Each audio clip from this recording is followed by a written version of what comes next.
हरिओम। श्री कृष्ण की दिव्य वाणी के साथ आप सुन रहे हैं पवित्र पथ। प्रिय श्रोताओं, अब कर्मयोग का एक बहुत सुंदर और गहरा सिद्धांत सामने आता है, सहयोग का नियम। श्री कृष्ण बताते हैं, यह संसार केवल लेने से नहीं चलता, यह चलता है देने और लेने के संतुलन से। श्लोक 11। तुम यज्ञ भाव से देवताओं, प्रकृति, ऊर्जा शक्तियों को प्रसन्न करो और वे देवता तुम्हें प्रसन्न करेंगे। इस प्रकार परस्पर सहयोग करते हुए तुम सर्वोत्तम कल्याण को प्राप्त करोगे।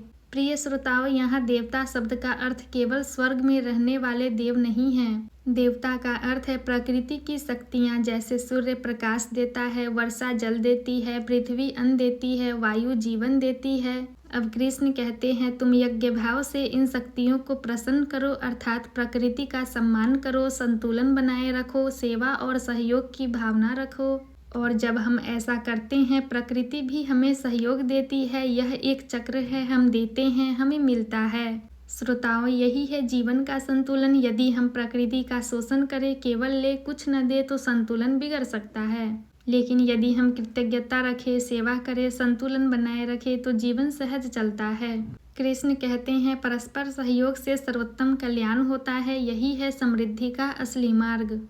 श्लोक 12।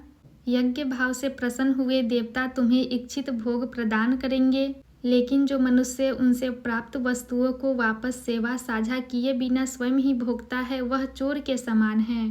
प्रिय श्रोताओं, अब कृष्ण बहुत कठोर लेकिन सच्ची बात कहते हैं। हमें जो कुछ मिलता है, अन्न, जल, वायु, अवसर, जीवन, यह सब प्रकृति और समाज के सहयोग से मिलता है। लेकिन यदि कोई व्यक्ति सब कुछ लेकर केवल अपने लिए ही रख ले और कुछ वापस न दे, तो कृष्ण कहते हैं वह चोर है। श्रोताओं, यह शब्द बहुत गहरा है। यह हमें सोचने पर मजबूर करता है, क्या हम केवल ले रहे हैं या कुछ दे भी रहे हैं। यज्ञ भाव क्या है? जो मिला है उसे साझा करना, सेवा में लगाना, दूसरों के लिए उपयोग करना। यदि हम केवल भोग करें तो संतुलन टूटता है और मन अशांत हो जाता है। लेकिन यदि हम बांटे, सेवा करें, योगदान दें, तो जीवन में संतोष आता है, शांति आती है और सच्चा आनंद मिलता है। प्रिय श्रोताओं, इन श्लोकों में गीता हमें यह सिखाती है, जीवन लेने का नहीं, देने और बांटने का है। प्रकृति से जो मिला है उसे लौटाना भी हमारा कर्तव्य है। और जो केवल अपने लिए जीता है, वह भीतर से कभी संतुष्ट नहीं होता। यही है कर्मयोग का सामाजिक और आध्यात्मिक संतुलन।